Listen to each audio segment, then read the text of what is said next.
collective noun? A collective noun is a word that refers to a group of people, animals, or things, and are considered singular when they refer to the group as a whole and plural when they refer to the individual member. The team won the game. The herd of cows grazed in the field. The flock of birds flew south for the winter. The group of friends went to the movies. Concrete noun?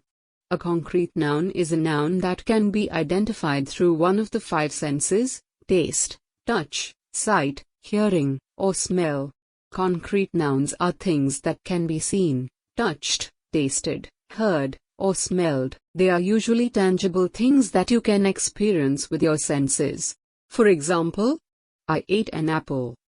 I read a book. I petted a dog. I listened to music. I smelled the perfume. Abstract noun? An abstract noun is a noun that refers to an intangible concept such as an emotion, idea, feeling, quality, or state. Abstract nouns are things that you cannot see, hear, touch, taste, or smell. They are usually ideas or concepts that you can experience in your mind. For example, I feel love for my family. I feel happiness when I'm with my friends. I value freedom of speech. I believe in justice for all. I hope for world peace. Thank you for watching our video. For more courses details, subscribe our channel.